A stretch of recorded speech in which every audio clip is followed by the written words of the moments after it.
Okay, tuko live Steve. Najua.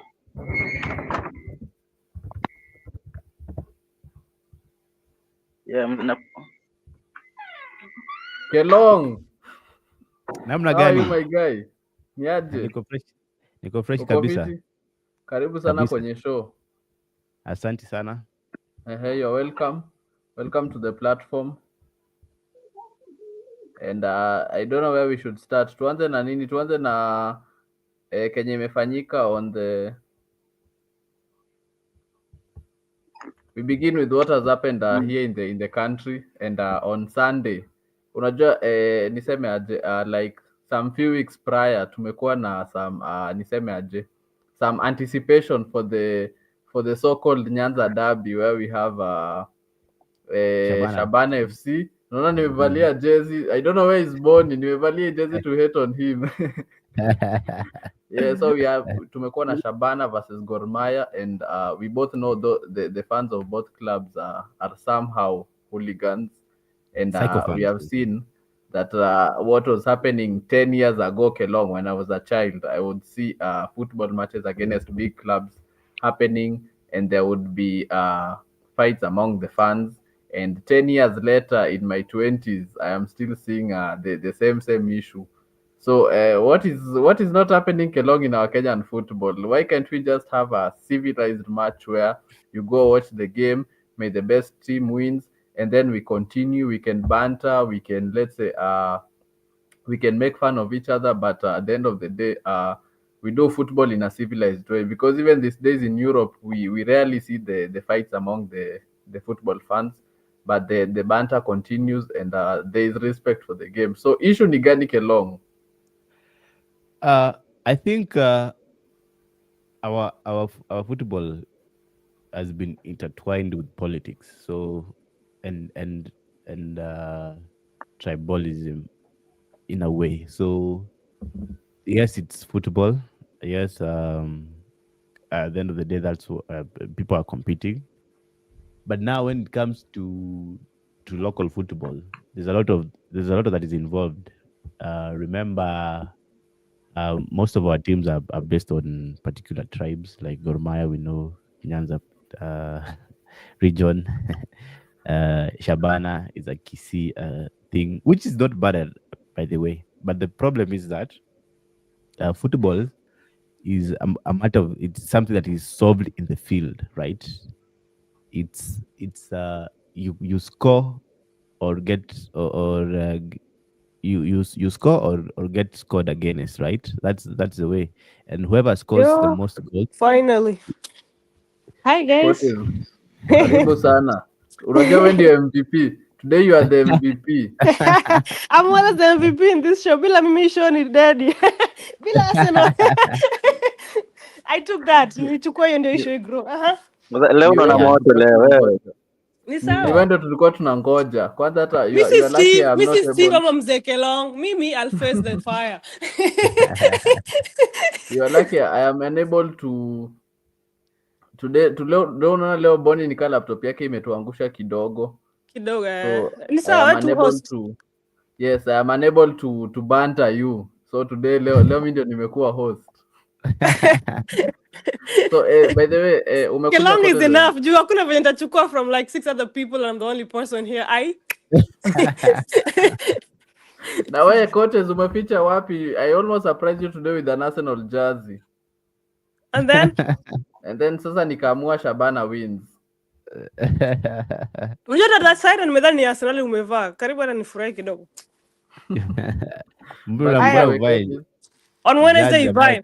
Kumbuka Wednesday Alex, mimi wewe tuna support Arsenal. The rest are they are here. Alex, hakuna buy jersey kuletea bad luck kwa maisha yako. Achana hiyo kitu. Na trophy less. Mimi si. Pana amevaa jersey ya Arsenal ujue maisha yake. Chuki najua chuki but vizuri. Raila amekuwa supporter wa Arsenal. Ajai shinda presidential umse alianza kuwa fan wa Arsenal 2007 after alishindwa na Kibaki. Ni fan wa Arsenal. President yes, lakini serikali yake iko na Imemshinda. shida day in day out, haiko smooth running. That So has nothing to do with in, Arsenal though. in Hiyo short, ni in But you know, short, even Kelong Ruto ameenda kuombea Arsenali juzi. He went to pray for hadi Arsenal. amesema siku ile kulikuwa na UCL parade here in Kenya, sema ati to hope, lakini sasa in short ukiona mtu amevaa jazi ya Arsenali umuombe tu, just pray for them. lakini Sababu they are going through a lot of problems. Sawa, just let me finish what I was saying about Continue. local football. Yeah. What? Sorry. Before interruption from Coaches. I need to know mlianza nini? So answer from the beginning. No, we're just talking about our local derby here. Oh. The Shabana versus Gor Mahia. There was a lot of skirmishes. Game ilikuwa inapoziwa after like 10 minutes because fans were all over the place. Hooliganism and They were psychopathy. rowdy. Okay. Yeah. And throwing stones at each other. Not good scenes. So we're talking about why here in Kenya football is still in the 18th century. It's still behind. Yep. So it's mainly because football is based on tribal affiliations, and also politics is introduced at the same time. So you'll find we'll have those clashes. But now I was saying football is decided in the field, right? You score and you get scored against, right? And the team with the best margin wins. That's how it should happen. And fans should just work in the team or in the pitch, in the stadium, cheer their favorite club or their favorite team. If they fail to win, then they'll try again next time, right? You don't have to throw stones at the opposition fans. You don't have to throw stones at the players. No, it doesn't work that way. So it's a sad thing because I was clearly following the Gor Mahia Shabana on Twitter, and the game had to be stopped a couple of times before it continued, right? So prior to that, there was a lot of hype, a lot of passion for the derby. They're calling, I don't know what's the derby, because it's not Mashemeji. No, it's called Nyanza. It's Nyanza derby. Yeah, Kisii and they're both from Western, right? We are both from Nyanza.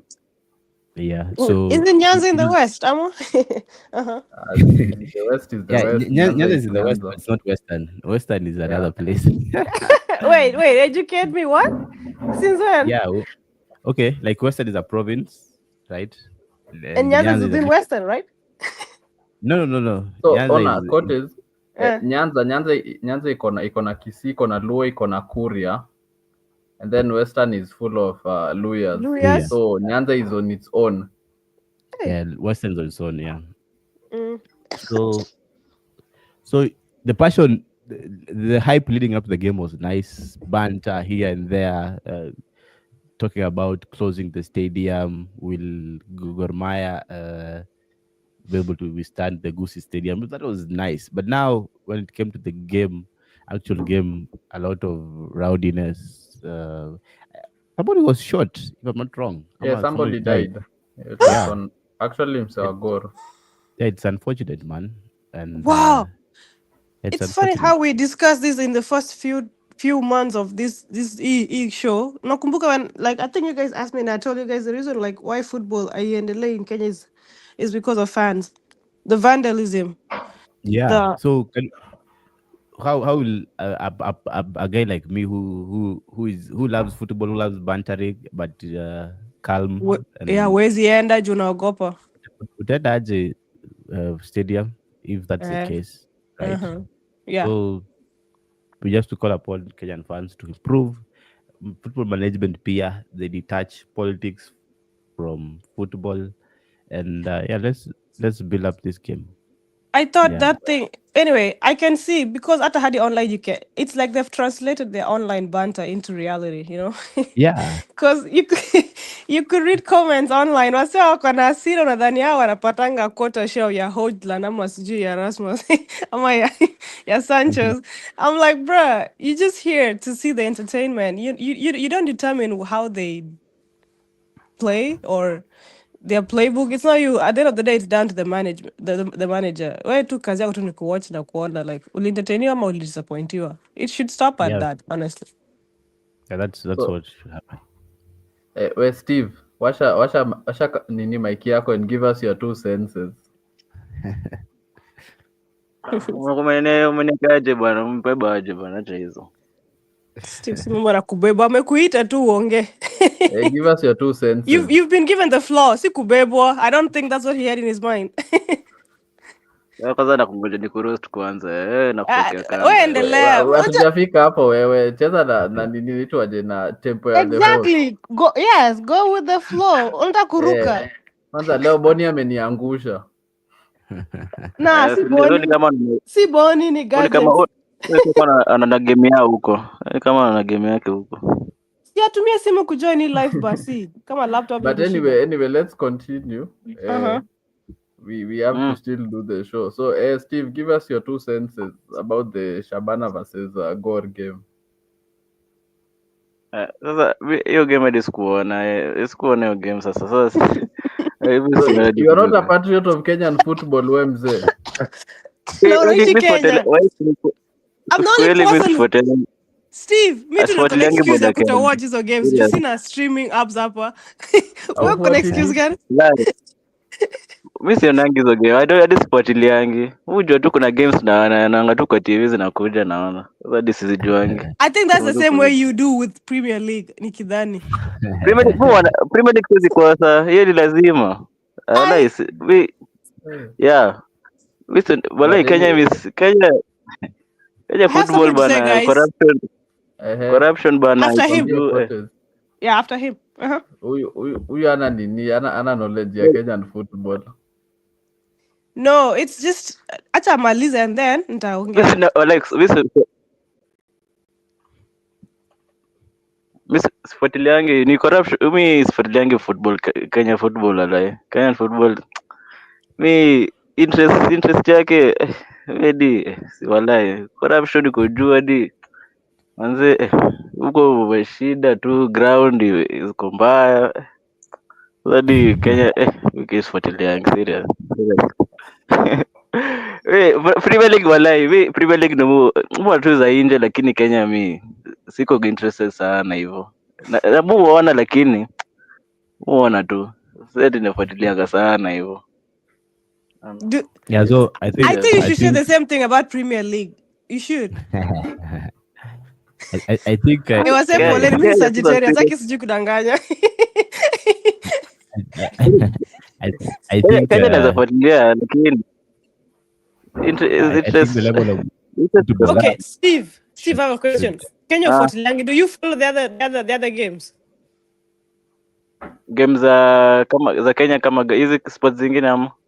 No, this is zingine outside of Kenya. Let's say now the AFCON, World Cup, Champions League, Europa, Premier. Do you? Yeah, lakini Kenyan football mimi sifuatiliangi that much hivyo. Hizi zingine mfuatilia lakini si za Kenya. Si hivyo sana. The little concentration mko nao. Anyway, this is what I wanted to say, guys.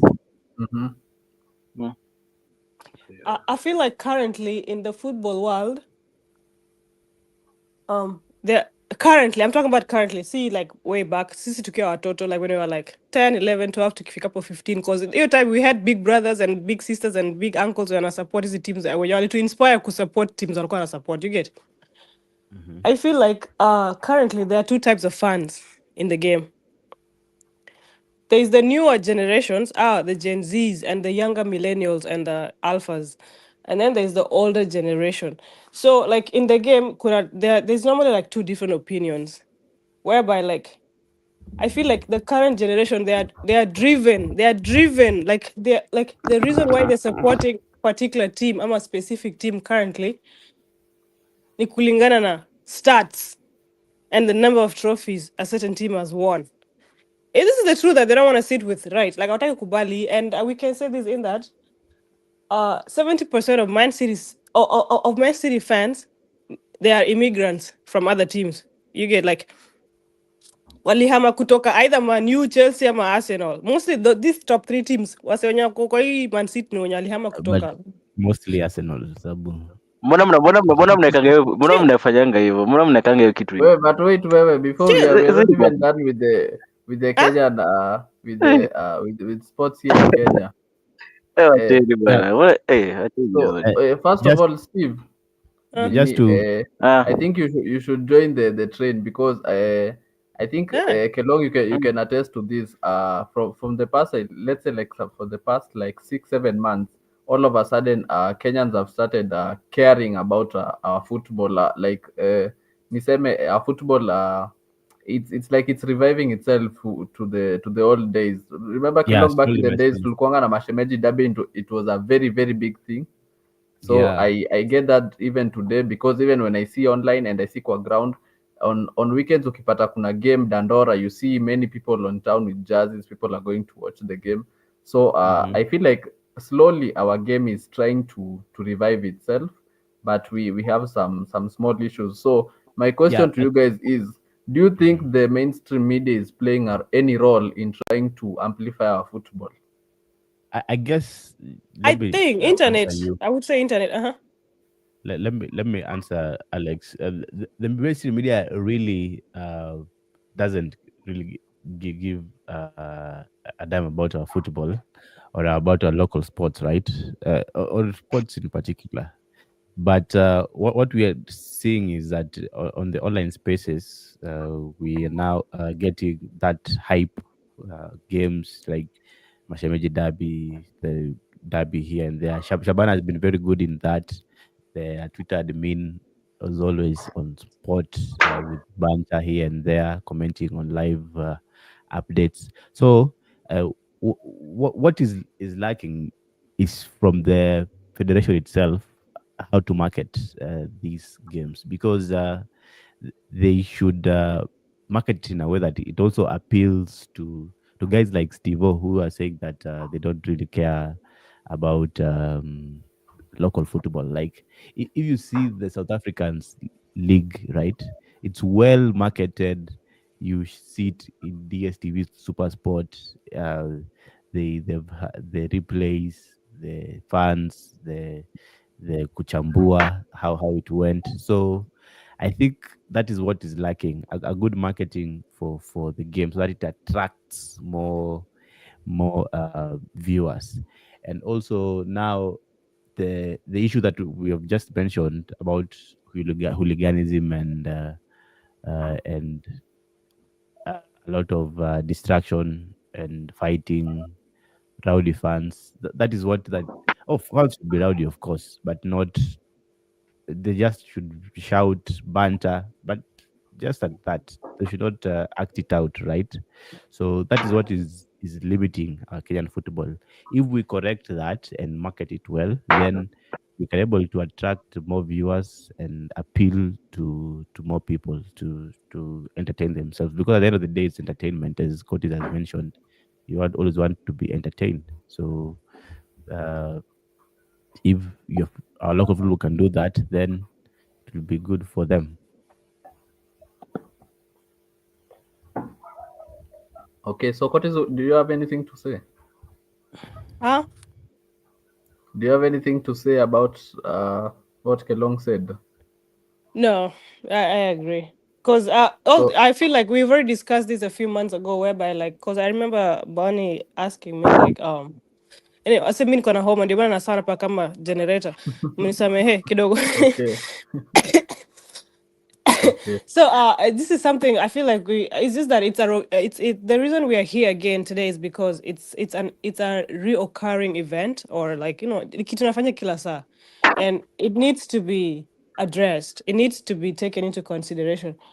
Ni venye like it's also up to us as fans. Unajua wanasemanga charity begins at home.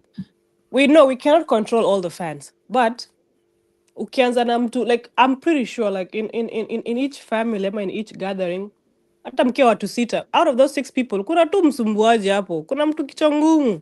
So if there's if there's a way like, even if like hata online I work streetwise, if there's someone that they have that kind of they have that tendency of kuanzisha tu shida ama kuanzisha mashida, like I feel like some of the Kenyan of our Kenyan fans, they take this supporting football serious to a point whereby like they forget at the end of the day it's actually just an entertainment to fans, you know.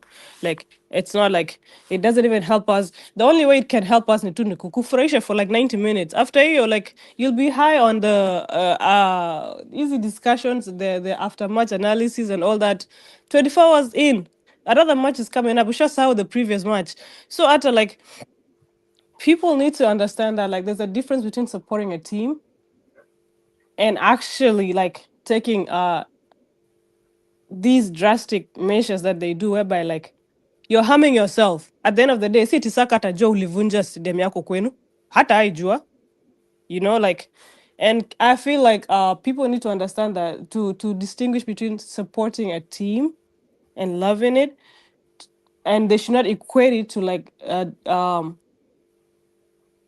doing things that can come back to harm them in the long run. And I feel like that's why like football yetu haisongi, because fans ndio, I know, yes, Steve said earlier there's corruption, which is true. That is in hiyo ni side ya management. But what are we doing here hapo kwa ground as fans to actually enable this, or to actually like convince the government waweze kutuelezea hii kitu ikuwe kitu ya maana? You get, we are not giving the government the we're not giving the government easy like you get like ideas ama nini ama, we're not painting the picture to show the government that we need this and we want this, can you make it better for us? Atujisaidi hadi juu hata maybe the government can even use this thing and be like, but then I allowed the game to say, okay, sauti ya Ruto, mimi sijui sauti yake, but then I allowed you guys to have these games and all that, but then mnaenda kupigana. Why should I do this, or why should I continue sponsoring the sports, or why should I continue like giving these federation funds iendelee when people are not behaving? So I think fans should start behaving and distinguish between supporting a sport and taking it literal, because you don't need to do all that. You don't need to do all that. Like acha banta ibaki online, do not transfer into real life. That's what I think.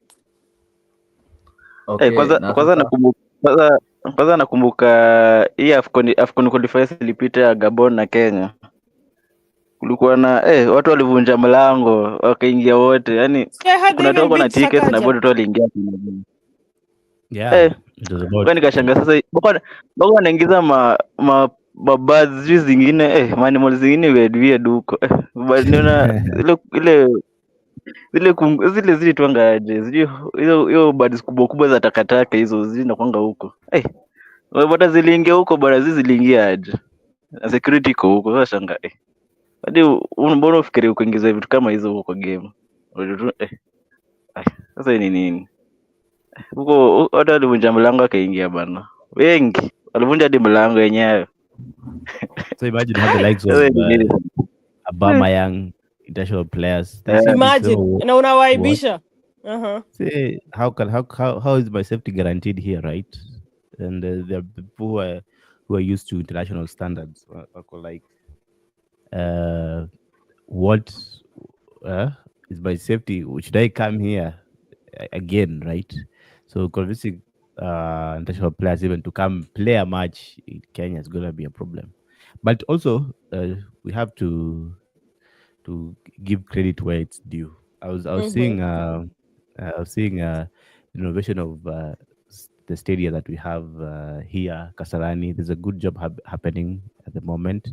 It's almost getting to international standards, and also I think Nyayo is being renovated, and also the Talanta Hela Stadium is coming up well. So I'm guessing by 2027, which we have the AFCON, we can host some matches, and maybe then it will be an eye opener for everyone, so that we see how football can be entertaining, can be a uniting sport, can be a fascinating venture, so that people can now take local football and make try to improve it. Like, remember when the the World Cup was held in South Africa, right? It really Yeah. opened doors for local football in South Africa. There was Yes. a lot Bananas. of interest. Fans came in, and it picked up from there. I hope But then, do you guys that will. support any team in South Africa? Sorry. And not myself. I just see them advertised. Literally, I only know two teams. I'm not being like literally. I'm being honest. Yeah, Najua two teams, there's Billy Kaizer Chiefs, there's and Mamelodi Yeah. Bafana. Sundowns, there's Pirates. Orlando Pirates, Yeah, Mi so najua there tu are a couple mbili of for teams. real. Najua tu Kaizer na Bafana. Sport There's United, Polokwane there's City. Mamelodi Sundowns. Kuna teams mob coaches.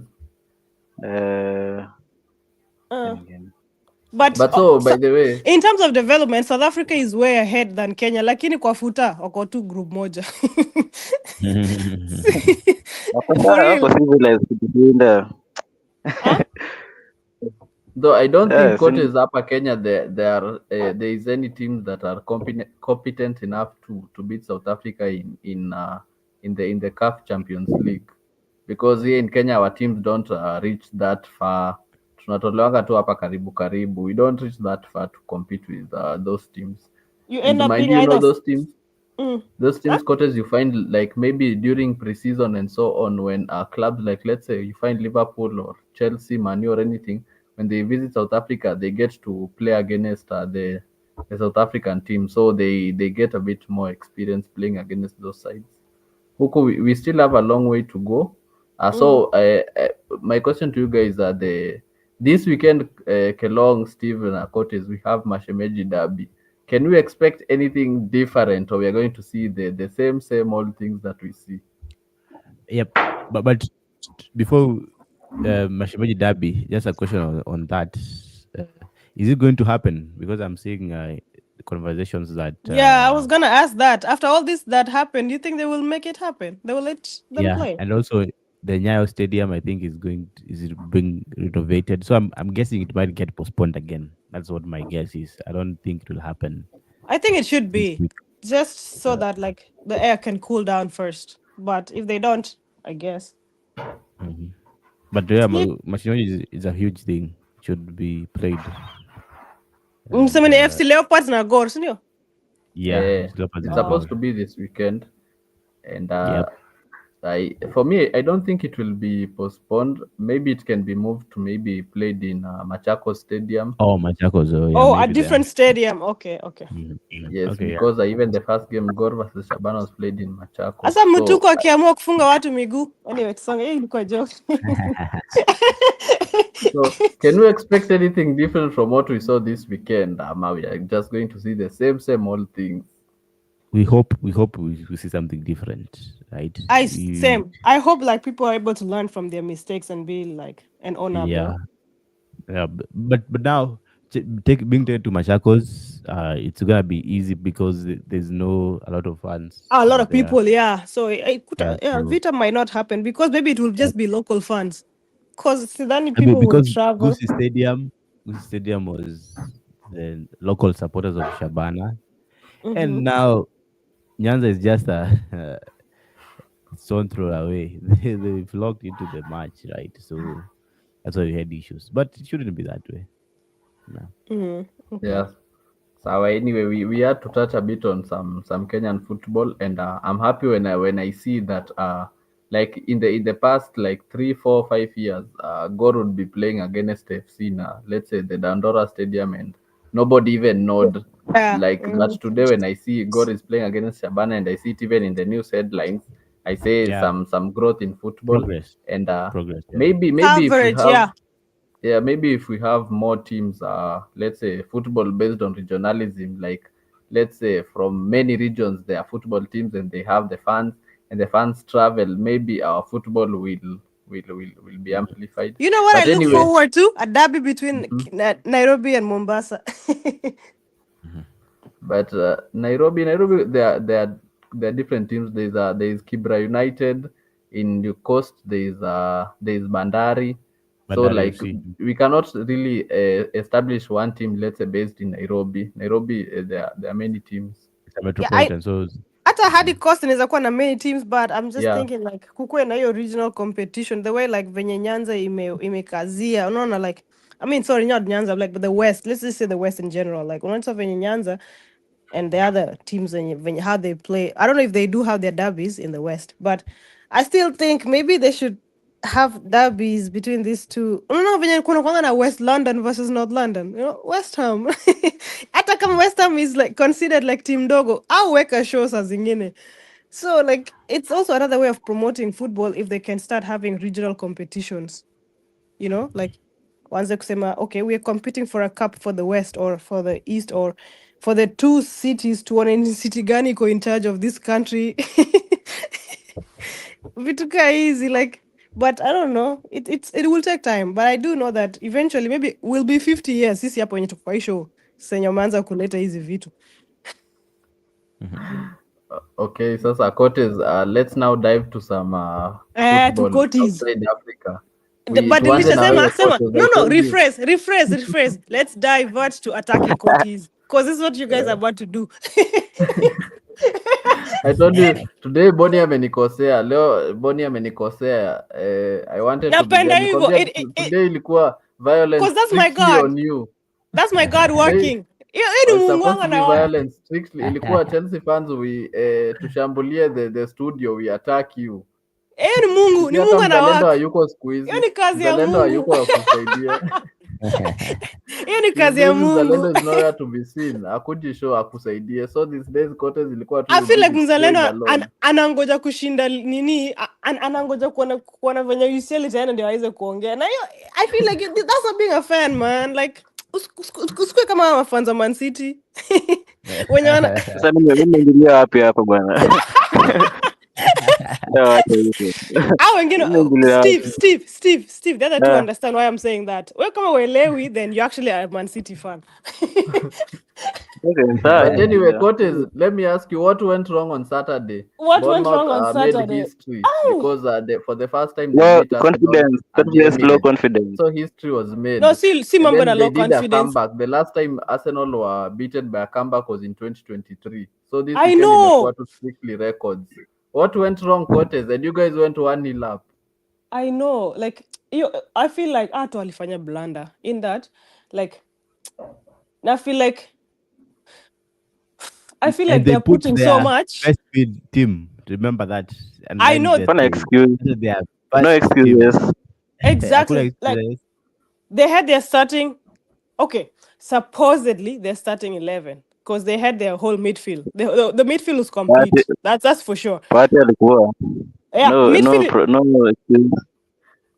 Kwani umesikia excuse coaches sahi time. from the sentences Let's nimesema give coaches umesikia time excuse. atetee Arsenal. Nasikia tu ikikuja tu. Hakuna, I'm trying to talk but unaniweka hapo unajaribu kuniweka. Give I'm not coaches time. Eh, mi sipeani excuses hapa. Haina shida. Sasa acha ongea basi. Personally, I feel like the reason why like say wanacheza venye wanacheza, they've forgotten that there are other teams iko nyuma yao whereby like if they do not rack up points watapitwa, you know. I feel like Arsenal Chelsea. wameweka not Chelsea, probably City, but Chelsea piteni Chelsea, piteni City kwanza and then Chelsea kweli. Wacha hizo Chelsea. So I title think that winners. So put respect on our name. Can I talk, Put guys? respect. But coaches time. Coach is kumaliza before we interject. Yani mnabully the only one girl in this show, mi naenda bye. Mnafaa kunitreat like the lady I am. Mnakopa miss me. Hey, I'm not one of the boys. Okay, I'm one of the boys, but I don't know. I can do one of anything. So what I was saying, ni kama like what I can see, like I'm not actually giving this analysis as a national fan. I'm just giving it as a football fan. I feel like team ni kama like it's like they've decided what it is that they want. But what they don't understand is it's a 50-50 chance. You get like ni kama like they go into Premier League to train. Hawaendi kucheza na sielewi mbona. Like the last 2 games zenye nimewatch nimeona tu it's like they're just training. Hii game yao yenye walishindwa na Bournemouth and the previous one, the other weekend yenye ilipita, where they didn't, I think it was Brentford. They didn't have to draw that game. Ilikuwa inafaa kuisha hiyo 1-0 ama 2-1 venye ilikuwa inafaa. But these guys, they're not serious about that. It's like wameka all their attention on UCL that is not even guaranteed because it could go anyway. Ref hata anaweza weka wrong ruling even if it's in the favor, like hata inaweza kuwa Arsenal is right, but you know how it goes sometimes kwa hizi games hizi za UCL ama anything like such big games, there could be a slight wrong misruling and it can affect the whole game. And I feel like Arsenal wameweka all their focus on Champions League to a point whereby like they are neglecting Premier League, and now they're getting caught up by the teams and because zimelala in December, zimeamka February na We are coming for you. exactly. And it's annoying. As a fan watching that, you feel like, man. So last weekend I felt disappointed by the team. Hata si coach, coach aliweka kila msee hapo hiyo, hatuwezi sema Arteta alifanya hivi na hivi. That one I can put on the team. They didn't play as the team I've always watched. Bournemouth head to head, they only have 3 wins against Arsenal, including here Juicy. Like, why?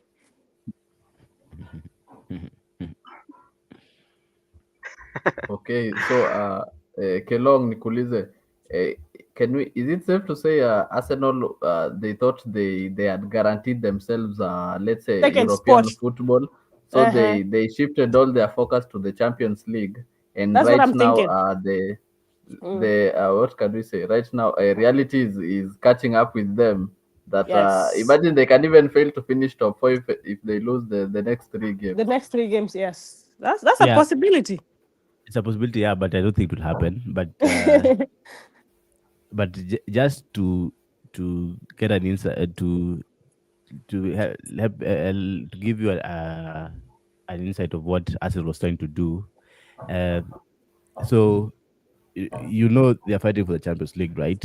And they have an interesting or an important game that will determine how their season will go on Wednesday. So other teams like PSG, Inter Milan, Barcelona rested their players, right, so that they can be fresh enough for the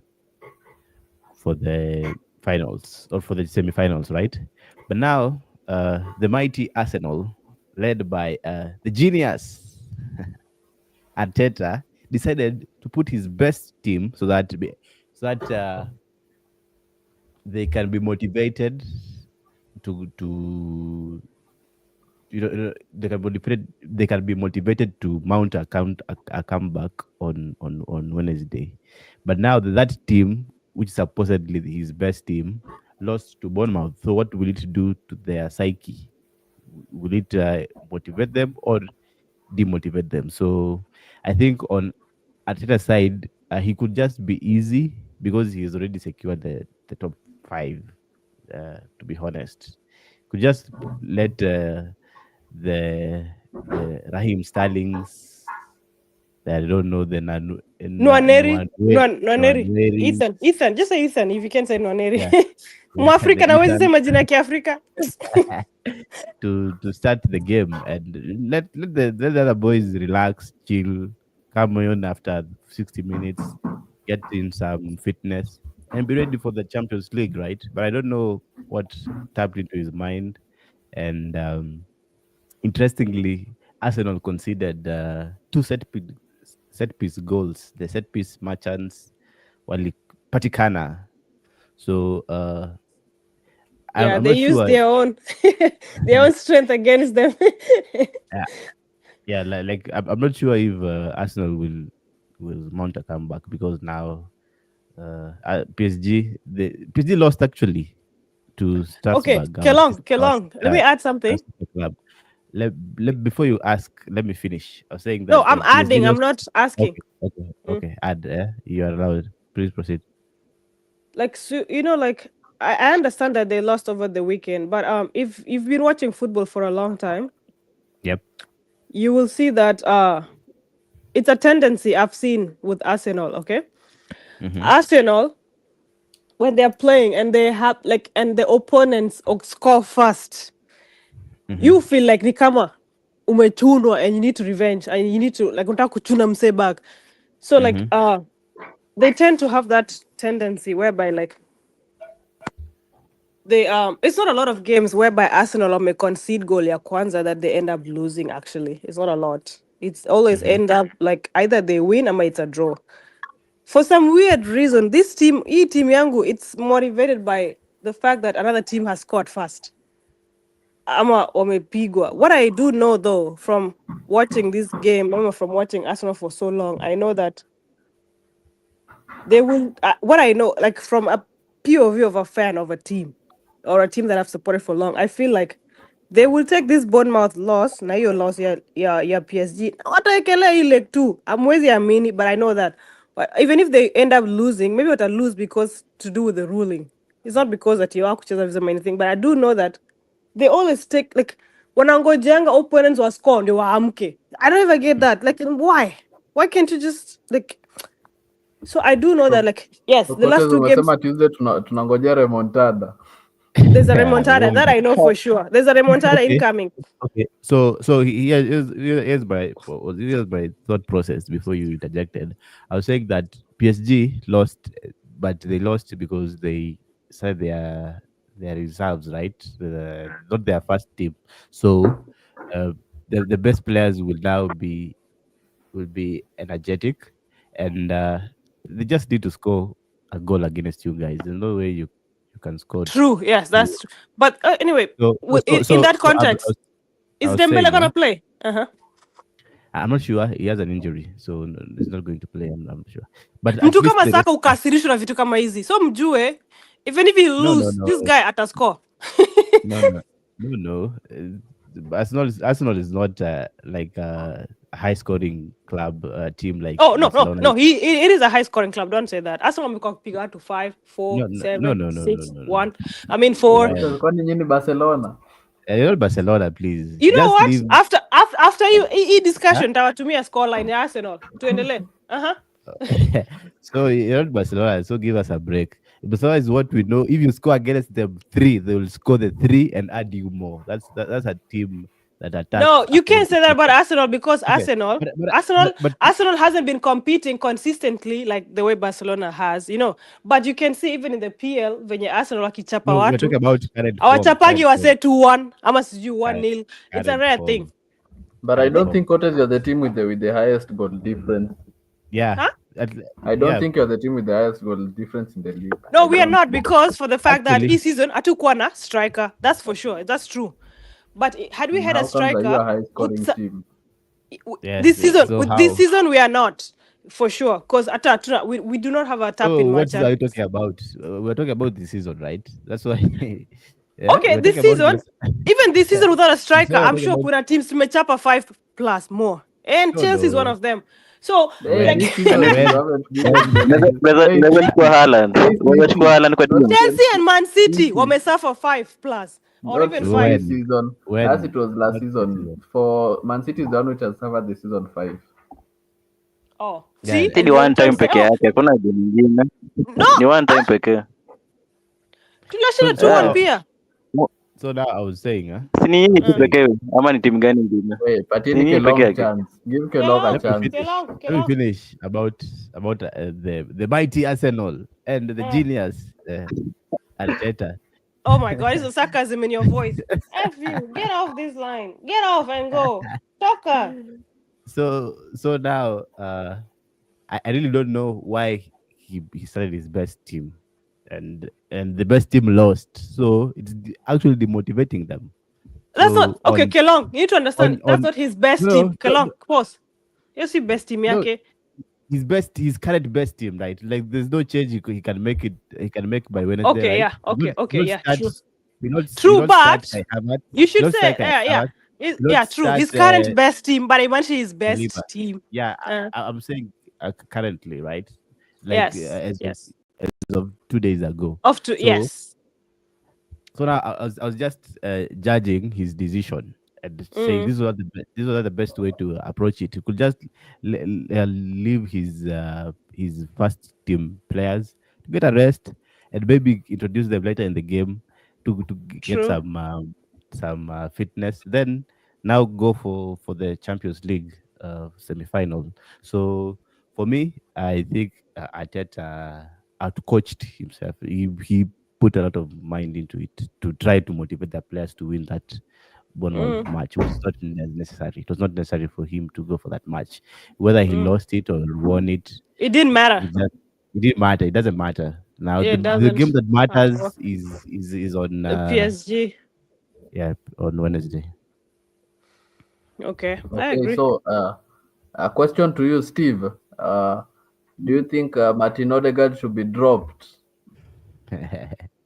Manze Martin, manze kuna time alipewa ball poa na Saka hakushoot. Hiyo kitu ile ni bo.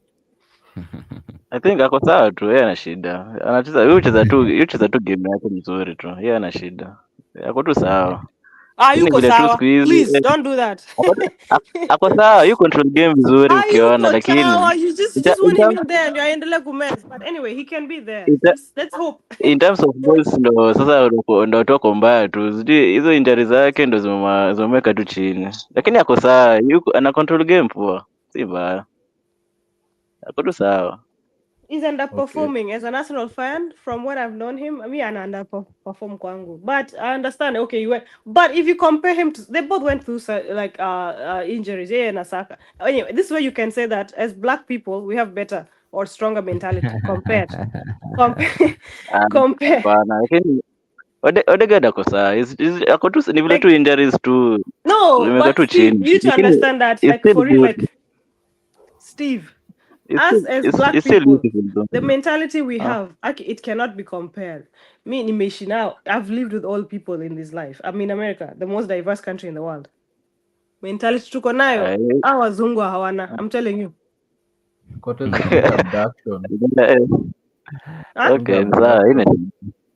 because they both were on injury. Ukisema hivyo, unajua sisi hata wakuje hii show isonge. So any cloud is cloud, right? So ukweli ni kweli. True kweli tu. Wewe sema ukweli. Like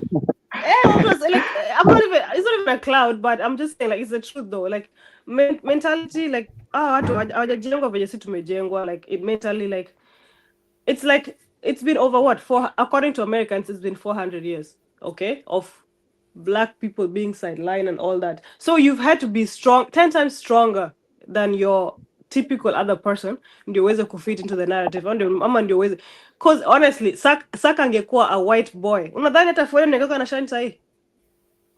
Because what is it that Saka fanya? Yes, so like it's just that mentality is different between like players. I feel like Saka, Leon, okay, I know what to prepare for, I know what to come back for. Yeah, Ali set goals zake. Did Odegaard do that? I don't know. Maybe he did and it didn't happen. Sawa. Because what excuse does he have? He's not the only player in Arsenal team that went through injury na akarudi na akasumbuka. Wengine wameenda through injury and they came back. Saka is one of them. Ben White is one of them. Ben White by the hajacheza sana, but there's one game he played about 2 weeks ago. Alicheza vizuri. So I'm like, nini shida? Hiyo Everton lakini. Everton hapana. No, hapana, Everton is just Everton in Premier League as a whole. Everton tu peke yake, si Arsenal peke. Everton usumua team zote in Premier League. Like how to chezea tu draw. He was playing good lakini in terms of passing hapo backline hapo alikuwa na lose ball vibaya sana. Sijui ni nini shida. Ni pressure ama sijui ni nini. And that's why I'm telling you, black people mentality and white people mentality are not the same. No, it depends. We can't really put race into this, like, because you'd see they are mentality monsters apart from black people. We see Cristiano Ronaldo. You see, but you can see he's a Latino. Latinos are the next best thing to Africans. So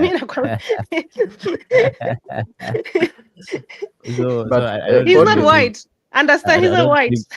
I don't think racism or not racism. you are See race racism, it's plays more of anything. culture. See racism, I'm not talking in terms of No, color, no, actually. I'm no. talking of culture. No. I was saying race doesn't really play on how somebody comes up. Yeah, but of course, because we are blacks, we'll celebrate. Like remember Ngolo Kante, the Claudio Makeleles. Yeah, they're built for power. But now, power and skill should go hand in hand, right? Mm-hmm. So yeah. So are we done talking about the mighty Arsenal, or we can continue talking about them? I So don't know. the See, last tunaongelea question, European. See, that's the topic. I'm not Curtis, like next. Curtis, nitoje, what is your anticipation for the midweek fixture? Unangoja remontada or what? Yes, I am. Kichapo, So what's your Kidungi. prediction? I'm waiting for a 3-1 win. 3-1 win. Steve, to pay prediction. 2-0 win PSG. 2-0 win PSG. And Kelong, you always get these things right. He Yeah. doesn't. It's the backhand slap for me. Actually, Kelong gets them right, Curtis.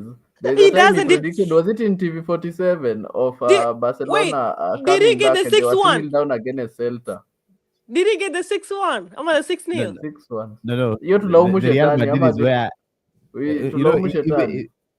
if no one is always right. The Real Madrid game, I got it wrong, but here last time I predicted a 3-1 win to PSG, but that didn't happen. But I also failed to predict the overall the what do you call it, aggregate score. Aggregate. So yeah, so 1-0 as a PSG last time. So now my aggregate score will be 3-1 to PSG, meaning tomorrow PSG will win 2-1. 2-1. Okay, sorry. 2-1. Yeah, Arsenal will score a goal, but Wednesday, it will be brother. It's not tomorrow. too late. On Wednesday, right? Wednesday. On Wednesday. Yeah, so we will arrange with Bonnie. If everyone has the energy on Wednesday, we should have the show immediately after the game. Last week Bonnie alituangusha. Okay, if he doesn't, since you know how to create the link, so you can just do it. No, yeah, so if you guys are up for it Wednesday, immediately we can have maybe 20-30 minutes show immediately after the game. A short one to say so that is strictly for Curtis. But I'm the special. We'll still be here. Na hakuna kutoroka. Wait, see, I lost last weekend and I'm here. Yeah, tunasema after Wednesday there is no running away. Sata, what will I run to? See, the fact remains, if Arsenal lose, even in fact, walisha lose. You know what is, if you lose kina Barnabe, kina Quinto, Mbogi yote itakuja. And that's how you know some people are not really fans, because what the hell? But anyway, it's okay. Right. So my prediction 2-1 to PSG. Alex? Tomorrow or the day after tomorrow. Maybe mine. Alex. Me, I'm going for last time prediction. Like if you watch the last 2-1. I spoke about both teams winning at home. So I said you guys would win at the Emirates and you lost. So this time I'm going for a Paris win at the Parc de France, 2-1 to PSG. Okay. So and then they go to the Parc de France. Yeah. Kidungi, gone. Arsenal, bye bye, ciao. I actually thought they just won 1-0 at Parc de France. So mnaenda poleni. So okay, you guys. Yeah. Do you guys think they should go for an extra chill? Assuming Arsenal scores 1, right? And then at the end of the time, equal like wind extra. Would you rather they go extra time or in the 2 penalties straight away? No, the game should just finish 90 minutes. Yeah, then because also here Kenyan time watu watamka kutafuta unga. I know, but me na feel to if Arsenal doesn't like capitalize on it and then they end up maybe to semi or draw, it end extra time. Yeah, and that will be dragging. I think penalties is the best. Should be the best decider. I don't think you can't play 90 minutes home and away. Then you get an extra time. That's too much. And let me ask you, I know that if you go to penalties, najua tumetoka. Tukienda penalties, tunatoka. Najua tunatoka. Why? Because you have the mighty Raya, See, Raya, I'm talking about the shooters. the mighty Bukayo Saka, and Saka could score, even you're like, at Odegaard times, atakuwa ashatolewa by that I, time. f- I feel like Saka could score, yes, but na feel ni kama like he can You have easily be played mentally. Who say like that's one thing. Donnarumma. Hey, Donnarumma is good, right? But Yeah. Donnarumma When made you watch bad Euro saves last time. 2020, was it 2020 or 21? Yeah, Italy. Yeah, he won it Yeah. for them. We remember he Steve, are you here? Kikombe. He made Na sure niko hapa, Argentina I'm to here, wait I'm for here. more years for that trophy. Yep. So by But the way, anyway, we have, I'm just praying. I'm praying. Me, the only thing Staki ifanyike ni hizo penalties. Umeanza kuomba. Staki hizo Kuna penalties. unaogopa kweli. Just fast. Penalties wise, skia penalty Fast niko and play. 50-50. I can't siwezi kuwa confident kwa penalties. You can either miss or score. All I'm more right. confident on them coming back on goals. See penalties, goals, like actual goals. It should be hard. It should be hard. But also, it's going to be an interesting match. But I think PSG will prevail in the sense that attacking football, they are good. They can attack. That's the I give it to them.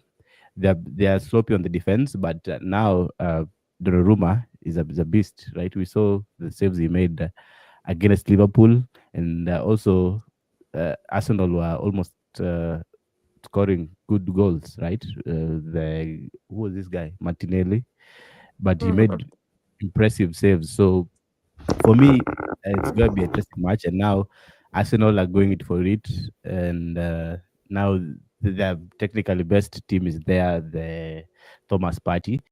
I remember last game, midfield PSG really annihilated Arsenal. There was no competition. Okay, Kelong, I have a question. It was all PSG midfield. There was no Rice. Kelong, I have a question. Yeah. In the past, okay? Yep. Team gani ilifika finals ama quarterfinals ama semis bila striker in Champions League? Can I answer that? Anyone can answer. 2021, Chelsea reached the final and won the cup without. They had Havertz. You had Havertz. Havertz is not a natural striker. Havertz was even in and actually, even how we were playing him, he never played as a striker, right? So it can be won. Just look at your brothers in London; they've done it. So it's not impossible. Wait, what? What my brothers? Tottenham wamefanya nini? Your brothers in London, your bigger brothers. Your smaller brothers, Tottenham. Your bigger brothers. Chelsea. No, we are the bigger bros. In London, Arsenal is the Mestusela of London. So outside that, I hope you guys watched the big game yesterday, Chelsea versus Liverpool, where it was a good win for the Blues. And for the first time in a long time, I have seen Chelsea playing good football from the start till the end, from defense to the midfield to the attacking. Kwanza Kelong, who is your man of the match, and what do you think of Romeo Lavia in the six? Romeo Lavia, my guy. That guy is a baller, man. And if he was 60% fit, I'm telling you, we could have given Liverpool a run for their money, because the guy, how he manages inside spaces. Yeah, he's resistant. He's resistant to press. So I think yesterday we played a good game. We beat the champions. We gave them the guard of honor, but they gave us the 3 points. So fair enough, and we really needed the 3 points. Yeah, you can say they said they are weak side. Who gives a flip? And remember. Let me finish. They started. they played the best goalkeeper in the Premier League, that is Alisson. The best defender, the Premier League, Van Dijk. The best attacker, the Premier League, Mo Salah. So, what can you tell us? So, our win yesterday was exciting and well deserved for Chelsea. Played a magnificent game, and now the top 5 is not as elusive anymore. We are right there. We win against Newcastle, then Wow. it's done. We are in Wait, this is the first Chelsea win versus Liverpool since 2021? actually it's the first Yeah, win since 2021. 2018. No, Liverpool. no, Chelsea beat them in Thomas Tuchel's time 1-0 Mason Mount. Oh, No. yeah. On the But it PL hasn't side, been that if PL, Liverpool wins, it has just been draws. Then last season Liverpool broke the cycle, then they won. Then now Yeah. so this season Chelsea now broke again the cycle. So don't make it look as if Chelsea has been losing. Yeah, it's been draws actually. Yeah. Anyway, it says that Liverpool are only the 4th team to lose their first league game after they were crowned Premier League champions after Arsenal. Yeah, you're always in Arsenal's shadow. Anyway, tunde song. And also good news coming from Nottingham Forest is that Crystal Palace are ahead against Nottingham Forest. Against Maana who? Boni hajakuja show. Wait, Against Nottingham Crystal Forest. Palace are again. Oh, kwa nini? Acha tena niangalie hiyo game sasa. Eberechi Eze scored a Ndio penalty maana goal. Boni Iko ngapi? Scores ni ngapi? 1-0. Actually, minutes. Time ne? 64 minutes. Ah. Still a long way to Eze. go. Eze Boni scored. ako wapi? Kumbe Boni ako live game ya Iko sawa hiyo. Iko sawa. Wait, so is this what? This is the Premier League, right? Yeah, it's Premier League. Yeah, and also we are here. I know me, Cotis, and Alex. We are supporting Crystal Palace against the Nottingham. Man City. Yeah, man. Oh yeah, of course, Man City. On FA Cup finals. And then to score hat-trick. Okay, ni sawa. Najua ni haters. Nini haters? No, City tried. Kuna. City is like that one rich kid. It's like that one rich kid that pays people to be their friends. That's what City is. We eventually tutawin tu bado, unaona? Let hating tu. Steve. Continue hating. Steve. City is that rich kid who pays people to be their friends. To be honest. Okay, hadi mimi sipendi Chelsea na Arsenal for sure. Mimi sipendi. Kwa sababu kweli. I hate hizo teams zote na I hate those teams. Tusikie kelong, Steve. I was saying, I'm not a Man City hater. It's not even the teams. It's not worth hating. The radar. So it's not worth. Yeah. Even bantering with the Man City fan, I'll say okay. Okay. Yeah. That's why I never argue with Steve at all, even on the group chat. It's negligible. It's not on my radar. You can talk. Okay, talk. It's Man City. Plastic. Rich kid. Yeah, a bigger club. So. Exactly, it's a rich kid. Like bigger with 2 supporters. Bigger than what team, Steve? Actually, Everton is online side. Steve, Everton, we're online now. Steve, we're online. Yeah, we're online. So tell us, what team is City bigger than? Kwa easy when you talk up a side screen. What team is City bigger than? We're bigger than Chelsea. Okay. Bigger than Chelsea. In terms of what? Yeah. In terms of what? You're bigger than Chelsea. How? Yeah, I can clarify that. In terms of what? Okay. Because PR-wise, we've got the same number of trophies. No. Man City has more. I mean, sorry, Chelsea has more. No, we have more PLs than them. No, you don't. Yeah, you don't. We have 10. We have 10 of them. Mko na sita. Chelsea niko na sita. Tuko na 10. No, niko na sita. How? So angalia mwenyewe kwa history. Yeah. Another Google one. Acha nitafute. Wait. Mbona nidanganye? Hiyo siwezi danganya. Ndio kama mimi nasemanga tu fact kila saa. Mimi siwezi danganya. Acha nitafute. Yeah. You know Chelsea has European titles wewe ama you don't know? How many? Uko na 6 PL titles hata kupiga kelele. Steve, hauna 10? But Kelong and Alex poleni. Apparently Man City are 2 more than Chelsea. Ahead. They have Chelsea kuna 6. You have 6. Man City No, has 6. 8. Man City has 8 and Chelsea has 6. Sasa You see, mkianza 38. kuhesabu What? We wacha bana. We have 10. Wait, You have 8. Ni guy. nini mko 8, na 8? Mliwin 8. 11, 12, 13, 14, 17, 18, 18, Uh, 19, 20, 21, 2022 and 2023 Okay, 80 and so 24. 2020s. 80 2010, 2011. Angalia 19 school tumeshinda ngapi? It still You have says 10. 8. so so Hiyo now ni are before, we talking ni before about Premier League Premier guys. League? Oh, yeah. Lakini tuko na Uh, 10. Nimeona yenye unaongelelea. You have Okay, 10. yes. Sawa, talking you about talk, that. I was asking. So you, you're bigger than Chelsea, but you're not bigger than Arsenal and Man U. Do you accept that? We are hey, bigger than Arsenal and Chelsea. Sawa, and Tottenham and hizo zingine. Lakini hey, Hakuna. Liverpool na Man U, hey. they are ahead of us. Hizi ongea hiyo. Hiyo ni wako another level. Arsenal has Hizi. 13. How are they not bigger than you, Steve? Sasa Champions League hamna mkiona European Cups already. Sasa unaona. We We have are still European a Cup, small not sasa club. no, Sawa. not not the tuko new nayo Wait. European Champions Cup, League. We tuko have nayo European European Cup, Yeah, Cup, not the we have new UCL. hey, The new UCL hey, na hey, kubali we are hatuna. saying wait. sawa, sijakataa. You guys, one at a go. Kelonge so I was Buse saying mpata kusema. I was saying Mm. if we talk about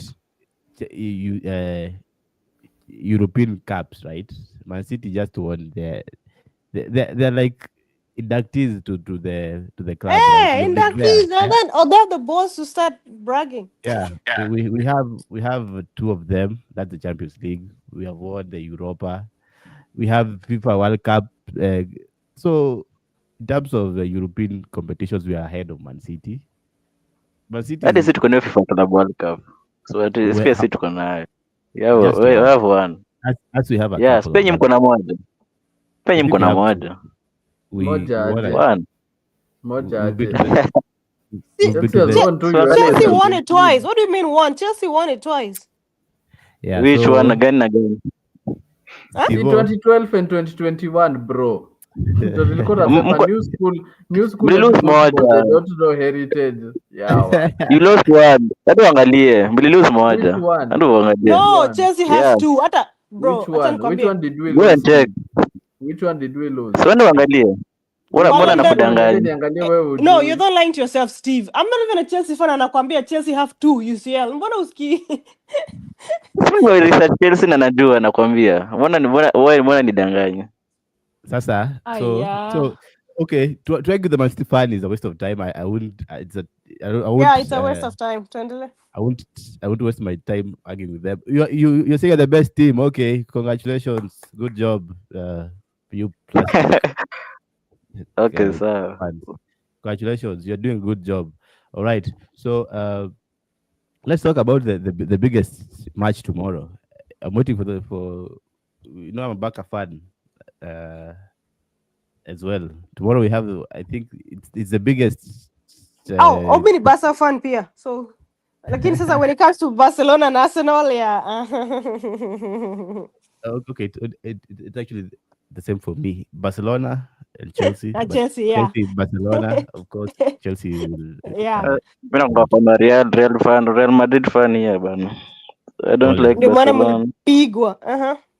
So tomorrow is Sina going to be shida. an interesting match. Oh. Inter Milan and Barcelona, and you all did you guys watch the game, the 3-3 game? It was one of the, Lazima. it was a Mimi nilikuwa greatest na watch kwa split football. screen, but I was Yeah, concentrating more.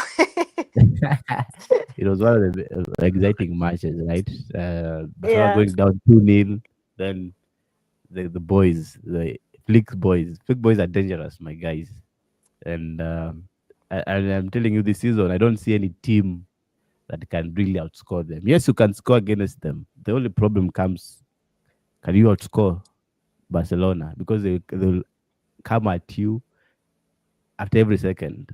Like they attack, you will obviously concede goals. So tomorrow, Inter Milan. I'm just hoping there's a Barcelona and Arsenal final. I'm hoping for that. I'm praying. That one has a 1% chance, Curtis. Wait to wake to 1%, but me, I'm just hoping for it, and I hope it happens. Playing Barcelona in the final than Arsenal. Huh? There is a higher chance of Chelsea playing Barcelona than Arsenal in the final. Hiyo mnajikaga hofu zingine haziko. So, That is me so being what sarcastic, if saying Arsenal don't have a Cannot, chance. yeah. Steve could get, but yeah. so coaches? I'm saying, Mm. if by some miracle you get to the final and you get in Why Barcelona, by miracle, surely? I long. Eka chuki it's a kando ongea. miracle. Ongea It kama an is analyst. that done and dusted. So I was saying Barcelona against Arsenal, you'd even wish mungetoka mapema because the number of goals you're gonna concede in a final, it will be historic. It will be, I guess, Trust the me, largest sai ningekubaliana na wewe if we scoreline. still has Mustafi. If we still had David Luiz and Mustafi ningekubaliana na wewe. Ningekwambia hata inaweza kuwa 16 goals nil. No, no. But but There's no. currently Lakini hiyo defense There's yenu no. iko inachekesha. but There's no defense currently that can stand against currently Barcelona. okay, I get why you're saying that. It's just that I feel like ever since Big Gabi aumie, Saliba hajakuwa the same. With like Mistakes, yeah, like mistakes, for real. mistakes. Yeah, hajakuwa the same. He's given out 2 goals. Hakufa kupeana. Hapo Ile ni game kweli. ya Real. He gave a goal. He gave a goal to Vini that he Vini, shouldn't Vini, have. Vini. You get, and then again, it's I think Brentford ama ilikuwa Everton. Akapeana no Kwa Crystal Palace. Brentford. Ilikuwa Crystal Palace. Kutofani. Ya Mateta. Yes, akapeana goal hapo. So me I feel like the only reason maybe tunaweza kuwa tumelemewa ni like if Saliba and Kiwior they would not have figured out their game plan. Yes, tutaumia. So because ever since this guy aliumia like Saliba amekuwa trash. Amekuwa like he's not like it's like ni kama like a part of him ilienda pia venye tu Gabriel aliumia. So let's just pray hawa watu by the game ikifika Wednesday kuna venye Saliba na Kiwior wamefigure out venye wata communicate hapo backline. But Yeah. that's Saizi that. ni By the prayer way, Mombe tu and fasting that can Mombe tu help us. Dembele Prayers asicheze. and fasting. Wasikia ni koti zinasema let's pray. It's prayer and fasting. Usikule hata. wait, kwanza where you guys were outside Arsenal, where Kelong, Steve, and Curtis, don't you guys think the Barcelona playing style is very risky and it's costing them because the It 2 goals is. that Inter They're Milan playing like scored, Man like City. the set piece No, from no. and the Highlight. Dumfries goals, Poa. I Aggressive think that highlight. that defending was very very terrible. Yeah, Terrible. okay. Like our Okay. and you Okay. understand Okay. that. And that's why I'm praying. That's why I'm praying like to chase against Barcelona because I do know that Arsenal Okay. against an attacking team, they do well. What Okay. they Arsenal Wait, sucks. Curtis, Arsenal hawajui kustopisha counter attack. And that's why Crystal Palace Curtis. were punished. Curtis, Kuangalia your game ya playing Inter style Milan pia. and PSG is the same. You both like to have the ball, and in the last game that you played, PSG had the ball. So Had the what will ball. it be different against Barcelona? Okay. Here's the thing you're not The getting. difference. Barcelona Okay. is not playing like Man City. Like it's worlds apart. Barcelona playing attacking football. They're not playing tippy City tappy does. pass. City does the attacking football No. back then. This year tu ndio wachezi hivyo. Not really. Play more City- possession No, the easy. playing styles are Tunajanga different. possession Curtis. sana. Yeah, Barcelona. If you've watched Barcelona, and I've been watching them, they don't play possession-based football. No, they are playing attacking-based football, where after every second, after every minute, they're on your goal. They don't care about passing to the defender. They make forward passes like 90% of the time. So comparing Man City and Barcelona, current Barcelona, how they playing, it's a mismatch. Man City No, play Kelong. position-based football. I'm not Kelong. but I wasn't comparing Barcelona- current City. No. The past cities, because City is basically Pep, right? And Pep has been always possession based. He has not changed his philosophy for the longest. Even when he was in Barcelona, remember the style that Barcelona is playing now is not the same way that they have been playing. It's not the tiki taka. This is not tiki taka. This is another hybrid football Long passes. from No, attacking it's a minded replica passes. of Bayern Munich 2020. Yeah, exactly. That's a comparison. But now comparing Barcelona to tippy tappy football, boring Pep's position-based football, that is not it. I'm saying Barcelona. People, and you've asked a very good question. The high line, right? Is it a defensive mistake, or sometimes they get caught out. Yeah, it happens. Once or twice or thrice they might get caught out, but at the same time it makes them lethal in attack, and that's what wins you games. And how Barcelona is defending, they're defending by attacking. That's their mentality currently. So saying the high defensive, like currently, remember they've been unbeaten 2025, right? No team has been able to crack. Yes, you can get 1 or 2 or 3 or 4 goals, but at the same time they will score 5 goals. So Okay, Long, I two have a wings. question in that Yeah. in that context. Mm-hmm. Do you think they are doing that because they realize that they have really wingers that have great potential to be developed? So they're just trying to, like, the coach is probably like telling the players, supply the ball to the wingers. Let's see what they can do. Do you think that's what they're doing? Not okay. It's part of the game plan. Like the wingers that currently they're the best in the world, right? Rafinha, Yes, Rafinha Yamal. and Lamil. Yeah. Yeah, they're the best. So always giving them the ball is ideal.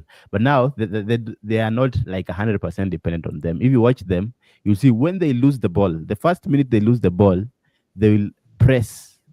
Like you get like if you play FIFA secondary press, like 4 players coming at you at the same go. So before you know it, they've already won the ball and they pass it again to the front player. And the front player makes Wewe ndio huyo mzalendo in the building. Wewe. so Hey, finally mzalendo, wewe hata na kuchuja. You're not an Arsenal fan. Umetolewa na kutoa badges. No. Don't remove me from the group. I've been kicked out. I've been kicked out so many groups that I really want to survive on only this one. No, I'm about to kick you out. Unless you become political, football is fun, so we can't. You can't kick me out. Unajua venye nimelemewa hapa hivi. I'm always the only Arsenal fan here talking. Bana, these guys have got nothing to show, Bana. Are you arguing with people who are not playing the Champions League? I know. And, they make the most noise, but then Ojonga majority. Are you arguing with people who didn't even get 70 points? They didn't even reach there. What are you arguing? Teams they say they pronounce. Hey. Please let them give you a break. We have a game next week, yeah, a big game. They need to watch. We don't really care. Oh, they're ready. They're ready. Yeah. They're ready to watch it because they're watching. Yeah, they're ready watching. To watch it. They're watching and I'm to sure come they will here. Be supporting Arsenal. They're hit watching to come here and go against Portis. Lakini Arsenal kishinda wanapotea. Suddenly mtuka Kelong akona shughuli anagonjeka akona anafanya hizi vitu. So Kelong is a lot of issue. Heartbreak, Nini. He's a young man. He has to deal with so many other things apart from just football. Somebody didn't turn up for a date. They have to deal with all this. After kuomba kia beshte yake kwa nyumba. Then this guy is just like, okay. And that is all about football. But let me tell you, the league is over.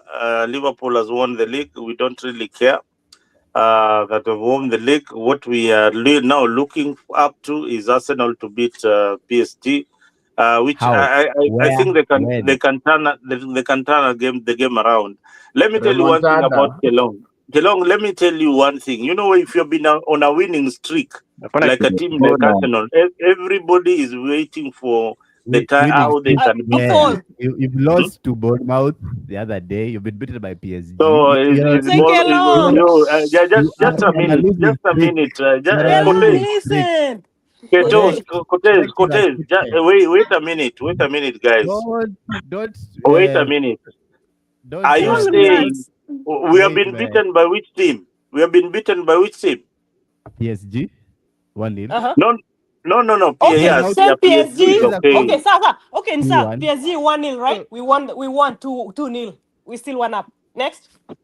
You won where? In the Champions League. Champions League games. But group stage is different from the semis. No, you guys are talking about wins. You guys are talking about wins. It don't matter. It don't matter. You guys are talking about wins. Out. No. But we are counting your recent form, right? When is the last time you won? That's the question you should be asking yourself, right? Which was like 3 or 4 game weeks ago, because you drew against Everton, you were beaten by PSG, you were beaten by Bournemouth. So it's winning streak. So I don't know what is coming with this winning streak, Manenos. That's my my point of argument. You're not on a winning streak. You are on a losing streak. Correct that. Okay. Having said that, you want to compare a team that has beaten Real Madrid home and away to stupid teams, small little teams in England? Are you crazy? I mean, are you very normal? Yani, for a team to win at in Spain, yeah, against Real Madrid, and then you come and argue here. Like, I mean, what are you talking about? What's the compare PSG side na Real Madrid? Hizo ni different teams, so hizi compare side. Yeah, exactly. Real Madrid sasa iko for bad form mbaya sana. That's an excuse. That's an excuse because guys, let me talk. Steve, deep down in your heart, please. Deep down in your heart, had this game gone the Real's way, I swear to God down. What you're saying right now. No. Ni kweli sijakataa, lakini ningesema Real walikuwa on bad form za kutoka kitambo sana. No, they're not. Do not say that. Arsenal was better. Because if they weren't, they prepared. No, listen. I was talking. You guys one at a time. The whole week leading to second leg. Trust me, the whole league leading to second leg. Muliora online, how they were noisy, how they were talking about, remontada, Banabu is not like any other place, this and that. They were saying that. No one was talking about form. No one was talking about having your coffee buyer until after the game, right? To answer you. Mimi nimeishi kusema hivyo. You guys one at a time. To answer what is the only aspect whereby people were saying that Real could mount a remontanda is because of vibes and inshallah. Hello? It's not because they're good in football. No. Okay, you guys are frozen. Anybody? Are you frozen? No, Can you hear us? No, I can hear you guys. Kila mtu ako sawa. Yep. So I was telling coaches, Real Madrid, it was just vibes and inshallah because I'm having issues connecting, guys. We can hear you, coaches. We can hear you though. Okay. Endelea basi Kelo. Right, so I was saying that Real Madrid you won because of vibes and inshallah. No, the only they were remontada. Yeah, they were only expecting a remontada because they have been there before. It was all about history. They're not looking about their current game. But if anyone was could analyze on their current game, then they knew that Arsenal had a better chance. And actually, Curtis here you said that but PSG. You guys are frozen, so acha nitoke and then taingia tena. Sawa. PSG was a better opponent than Real Madrid, and I'm saying, what football are you watching? There's no way you can claim that, because Real Madrid has barely made it out in the league stage, right? So they will qualify like the last time, the last 2 games or 1 game. That's where they barely made it. They played the round of 32. So hakuwa na direct qualification kama Arsenal, like PSG, like Barcelona, like Liverpool. So they're actually just depending on vibes and inshallah. That's why I'm saying PSG is a better challenger. Now Arsenal, of course, they'll be happy they won against Real Madrid, because of course Real Madrid in the Champions League, they would always scare you because of their history and where they've come from, and that's heritage for them. But in terms of football capabilities, they were down. Okay, so Steve, unaweza respond. Kote that she'll be joining in a few. You can respond. Mi naweza sema Real Madrid wamekuwa on bad form kusema tu kweli. Ukiangalia tu some past games wamechapa tu na some random teams kama Lille, sijui Barcelona and finals kama wamecheza sijui tatu ama ni ngapi. Wamechapwa lakini sijui hata sijui vile alituchapa hadi sielewi, lakini since injuries wamepata injuries hawajakuwa the same, wamekuwa tu in bad form tu, wamekuwa tu gameplay kwa sawa, lakini wakicheza wako tu sawa, lakini hiyo defense imesema yenyewe iko tu hajasema, yani iko tu mbaya tu sahi, yani some injuries ndio imewakosa sahi, wamekuwa bad form, unaona sasa hadi wako consistent in some games wanachapwa hadi you can expect for more from them, lakini injuries imekuwa more, lakini sasa hivyo ndio inakuanga. Hii ni football naweza elewa, lakini injuries hii ni part of football. Sasa siwezi excuse, lakini hivyo ndio hadi si Man City hivyo ndio tumekuwa hii season, injuries imetuhit, lakini kwa tu sawa, unaona hiyo si shida, hii ni sawa. Hadi Real Madrid pia ni sawa tu, ina shida, iko poa. Ni sawa.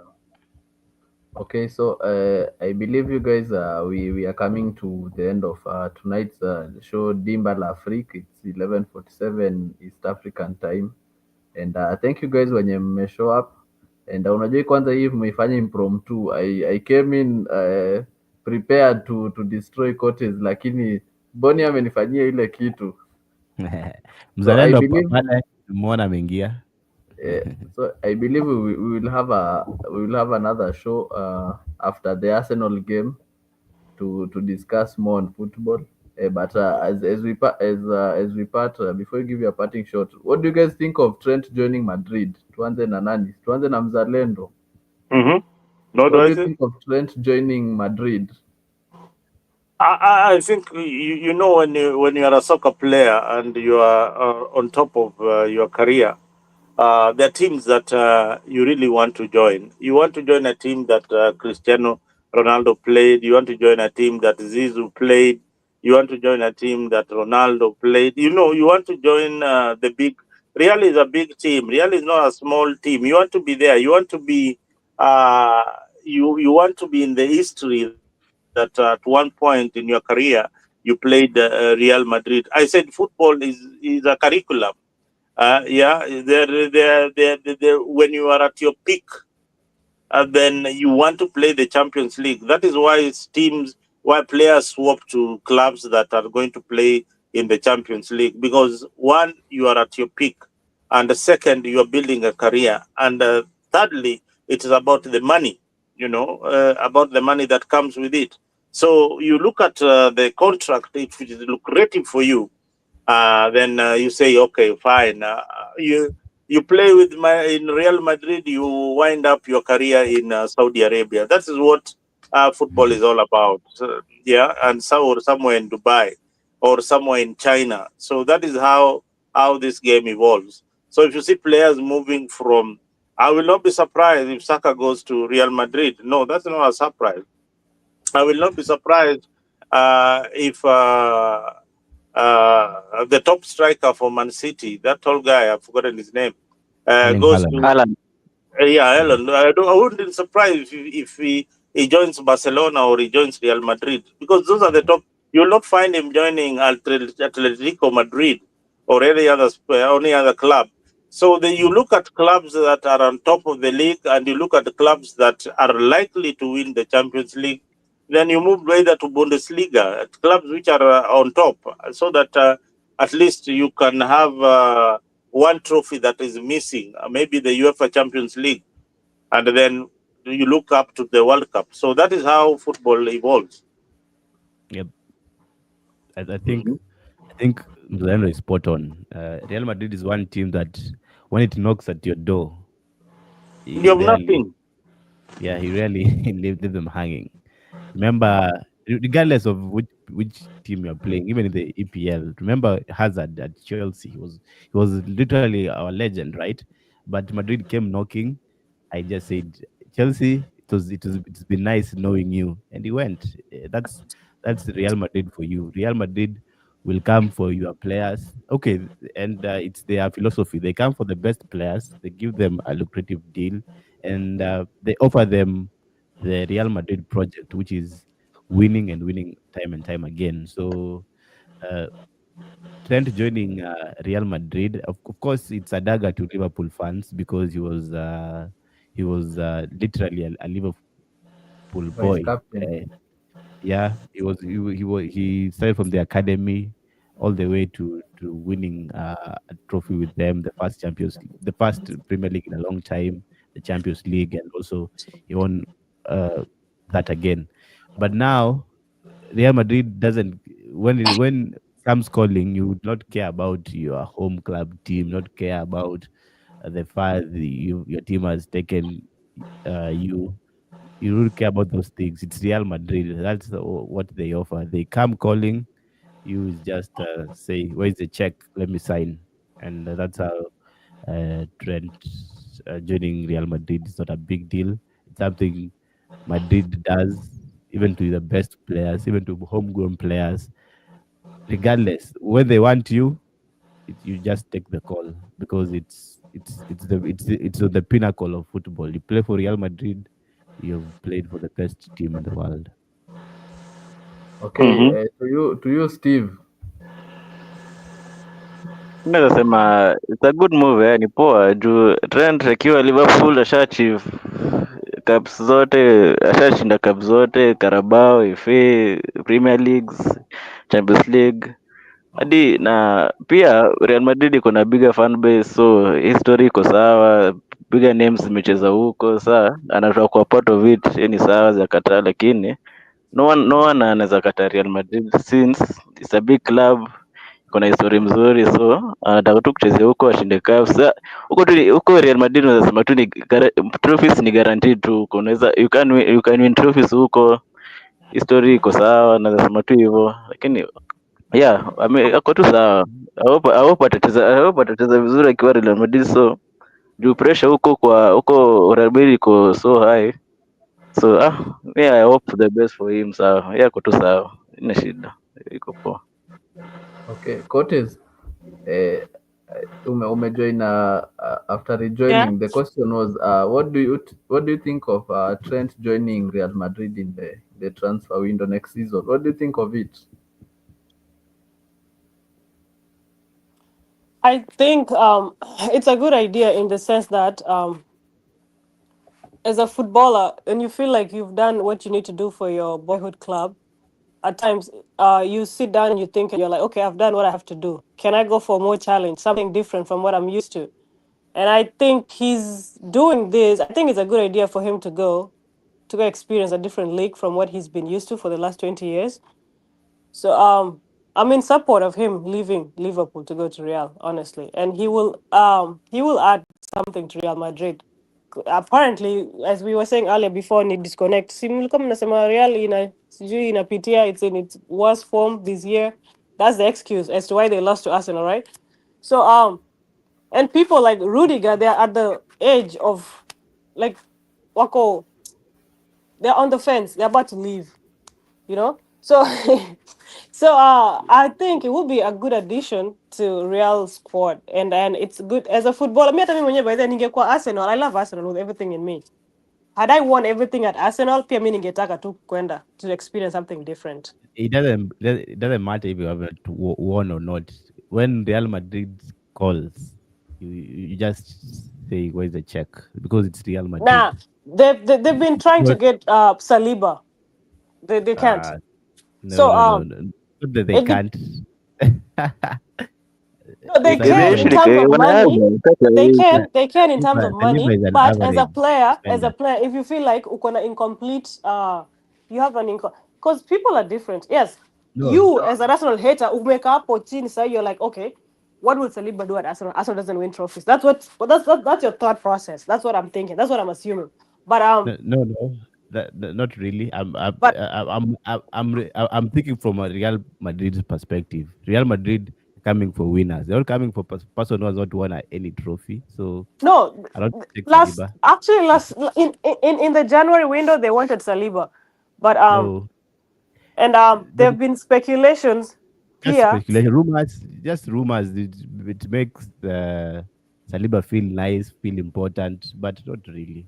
There's been rumors, Pia, right after Machao, like the tie, the UCL tie, semis. I mean, so, sorry, quarters. Kumekuwa na rumors, especially after hiyo match. They were like, "Oh, but we want Saka." But I'm like, "Yeah, bro. Kwani mnataka tu every performing player in every league? See, mtafute Okay. wenu." Real Madrid doesn't have an academy, by the way, because Real actually, I haven't seen a lot of Real players develop from the academy. They always go and buy. Yeah, it's their philosophy. They get the Galacticos, the best They, of they the always best. go and get Which, complete players. They don't develop any yeah, player. yeah, They do, it's but the players they develop go to develop further outside Madrid. So that yeah. means Real Remember cannot. So Odegaard, does that Odegaard, mean Real? Does that mean that Real Odegaard. does not have the ability to develop a player They to have, It's not their but complete? philosophy. they It's not their don't have philosophy. that culture like La Masia. Like La Yeah, Because it's not. Masia, the only La player Masia I feel like is the home of football because there is where they develop all their talents. And Talent is developed in La Masia. Yeah. yeah, so Madrid but buy complete players, win, recycle, repeat. That's their philosophy. unlike yeah, Madrid, you because find where people like Odegaard. Odegaard joined Madrid Academy, but he had to go outside there to fly his Ronaldo wings. is also another example. Remember, Ronaldo in his early years alienda Man U. But Yeah, Ronaldo originally is from Sporting Lisbon Lisbon, Academy, Lisbon. Yeah. not No, from but he Pia really Manchester did join. Benzema. Academy. But Pia he really did join Benzema. them when he was really young. Alikuwa teenager, but like 16, 15. So Pia Benzema. Yeah. but So the he point went to is, Man U when he was like 18. Akakaa yeah, hapo the for point like is, uh, Real Madrid will always come for your best players. That's their that's yes. their offer. And that's what I was They'll, saying. they'll come for your No, best players, however, and in Liverpool, 95, Trent, 99% of the players just have to pick their call. It's Real Madrid. It's not Chelsea. It's not Arsenal. It's not Man. They're offering more than that. They're offering the prestige, the heritage, and everything in between. true, but Mm. I do think it's not. I don't think Alex or Trent. Sorry, I said Alex. Nikisema Alex nadhani huyu hapa Ogega, but Mm. Ta. I don't think Ta it was a call from Real. I feel like it was a personal decision in the sense that he just wants something different. You've been at a place for 20 years, Manze. Like it makes sense. It makes sense that he has to move, you know? Like he wants a new experience. And I am a Messi fan, actually. But sometimes argument ikikama whereby they're like, but has Messi tried outside of PL? Amejaribu hizi ligi zingine, you know? Ndio tujue kama ako sawa hivyo. He Yeah. hasn't besides hii Burger League hapa hivi. Burger League hata mimi mwenyewe naweza shine by the way. Acha tunaambie tu kweli. Mimi hata naweza shine. Nikiweza pata mtu anaweza ni supply, I'll shine. So No, you can't. Okay. actually, You me I can't can. bring that. Oh, you You want to can't mko bring kwa that hii screen. argument. All of you mko kwa hii screen. I'm sure there's a chap of mta. But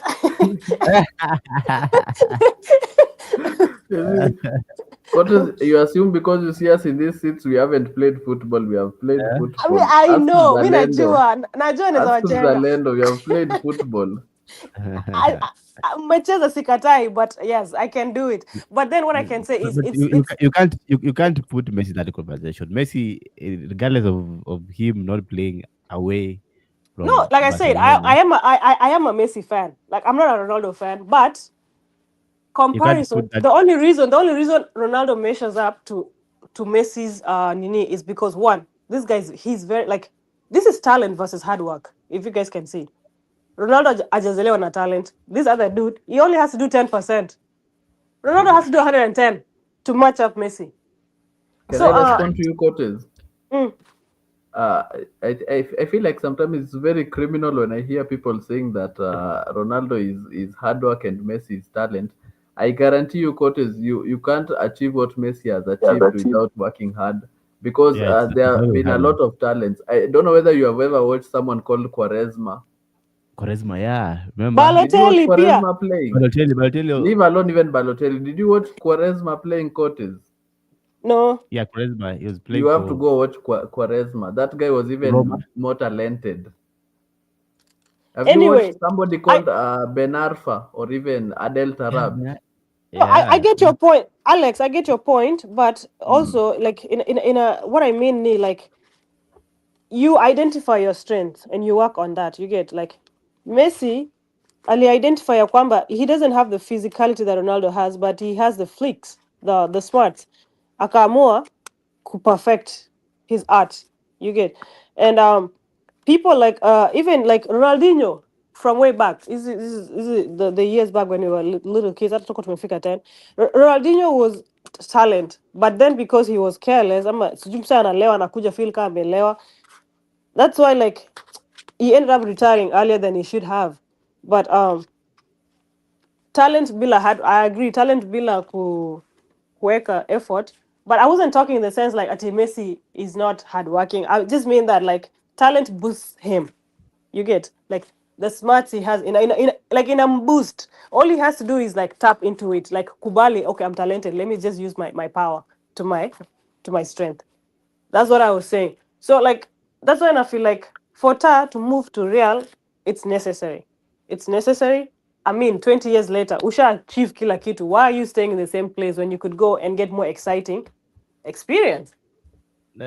For Ta, I would beg to disagree. It's not like he's that ambitious. Okay, he's ambitious, of course, but it's not like he's the one of the best, like the He's most not. successful. And that's why when you said earlier, oh, Real calls the best. I'm like, in Liverpool, is he the best really? No, it's Okay, others. but what he offers, he can bring the best out of Real Madrid squad in the sense that the passing, they have runners and they need somebody to make the crosses, the long crosses crosses. and the long passes. So it's a perfect fit to Real Madrid talent currently, Philosophy. and also Real Madrid. Real Madrid of recently, they prey on players who they are good and their contract is almost over. So they come approach you earlier, like a year before, to tell you, City will sign you next season. Sit this one out with a good bonus when you sign, and don't renew your contract. And that's exactly what happened to Kylian Mbappe and this guy Trent. Yeah. Wait, did they do the same thing to Rudiger? Yeah, they did the same thing to Rudiger because Rudiger was in Chelsea. He had just won Champions League when he left, right? Yeah, and they signed him basically for free. You see, that's how they prey on your How come they didn't come for N'Golo Kante though? Kante went for the money, Africans. So they are racist. You're always fighting poverty, so Kante had to go for the money. Yeah, not really. I think also Kante's time was over. It was just a matter of when, because mwili ilikuwa imechoka. Kante had overplayed himself, right? Remember, he was being played all week games, in, week out. out. Akaenda France anacheza, and he runs more than every other player. So mwili Kelong, unakumbuka akiwachwa na Martinelli? You remember that goal? That was a sleep. That was a sleep. That was a sleep. Come on. Stop lying to viewers. Stop lying to. It wasn't a sleep. Msaada karibu hata mshike mguu kako chini. I'm like, what? It was a sleep. Yeah, but what we were saying, Trent is just Real's model. They offer you something good, pay money, as Mzalendo has said, give you the best contract. Then they tell you don't renew, will give you the bonus. Mbona upe club yako hii pesa tukikusaini nayo, mbona tupe club yako situkupe wewe? So it's lucrative for them. Yeah, so I think we're going to end it here, right, Mr. Alex? Yes, so we'll have another show. Thank you guys for coming up. Cortez, Mzalendo, Kelong na Steve. We will meet again after the Champions League game. Kweni na siku njema. Ako nje. Nani iko nje? Mimi nawaambia mimi niko nje, niko kwa kiwanja naenda kutrain saa hii. That's what I was naenda kutrain saa hii. Naenda kutrain vijana. Mzalendo, do you know that I used to train Nathan hapo kwa field in Fredericksburg? Well, bana, you need to come back. Sasa unaona vile ulienda. I took over your job, you know. I know, I'm the life of the party. Kwenye country zako. Unajua ni tournament ngapi za league nimeshinda hapa Fredericksburg? More unbeaten. Last season nimeenda unbeaten. Hey, This season I think hata haya you. Mzalendo inafaa tuwe kazi ya Teta. Kwani ulijoin Jalala? Cause ileta Jalala. Wengine watashinda kikombe ukichukua. Mzalendo. Niliacha Jalala akimanage watoto fulani hapo kwa shule ingine hapo hizo side za nini? Side za Warrenton. I took over from him. Aliniambia alikujia notes akasema bana hizi notes ziko complicated bana. Wewe endelea. I took over, niliendelea na team so na tukashinda hizo ma games zilikuwa zimebaki. So unajua sasa venye Jalala amenyoa alikuwa anamuita so you're the new Pep in that group. Juu kwa sababu ananiambia unajua by the way nimeenda 5 games unbeaten. Okay, nikamwambia sawa Pep. Lakini hakukwambia siri ni nani? Hakukwambia nani ndio coach. Zalendo, I think you should apply for the Arsenal job. Sabu. Yes. After Wednesday. No, I think my dream is to retire coaching football. Something that I love, but saizi naona I think time will tell kama you will coach a big team ama uta coach a small team. Time too. It's just a matter of time. But Arsenal would be a far-fetched dream. I actually coach a team in church, but on and off. Kuna team fulani mi coach under 10s. Age between you need to continue. You need to continue. Ile kitu ile iko ni we love football, but we love the game, but we don't do anything about it. So if you want to commentator kama Kelong, you need just to polish your skills up. And then I need to be the new Peter Drury because I don't think una polish tu skill kidogo unasikia unaitwa hey boss Kelong bana hebu kama hapa kiss 100 ama ile inaitwaje utuanalizie ball hapa Kwanza hii game ya Wednesday, I wish Peter Drury ange commented. Even if we lose, me I'll be okay. I will invite. I've always said that I will invite one of my friends, somebody we played with, Karaoke Thige, and one of the World Cup analysts who are ball up Kenya. He's a big name when it comes to football analysis. I will invite him here one of these fine days. So that you listen to his perspective about football and how it's going. Although he's a staunch Manu fan. Call Peter. Peter akuje. Imagine hapa they are very good panelists who could debate. Hapa wako. Do you guys know that? Ile kitu inawaangusha ni wa consistency bana. Kweni consistent na exactly. Alafu jana I'm asking people in the group. Mtuka Steve ananiambia tuna jam. I'm like what? Kujam tena. I'm just calling a roll call. This show is very consistent every Monday. Consistent. Anyway, it's consistent. The difference is out in the country. No, it's consistent. Kuna consistency ni venye saa zingine kunaweza kuwa tu like 2-3 people. No, I think we need to have at least. We have to have at least 5, manze. Like 5 on the screen. At least. 5. The screen can accommodate 10. So I don't know. You need to get friends who love football to come. Ongelesha Peter. Unajua Peter akiingia hii game. Peter. All right. I'll talk to Peter. I'll talk to Peter akuje tuendelee. Ndaongea naye hata leo. Kwanza hata Peter atapenda hiyo segment yako ya politics. Kwa group ya more than 10 analysts. Mzalendo. Yes. Mwite kwa segment yako ya politics. You'll enjoy. He's so scared. I have tried. Let me tell you, there are people who are scared of commenting on political issues, but they would rather be on the comfort zone, waongee mambo ya ball. Mtu kama Kelong umpeleke kwa politics, he goes in the deep end, anaenda siwezi politics Paul, hata mimi siwezi. Hata wewe Cortez nikikupeleka kwa politics bana, hata ujui kuswim. I know. It's just that I feel like politics, especially African politics, ni kuongea. Let me just tell you, ni kuongea tu. Like there's no impact.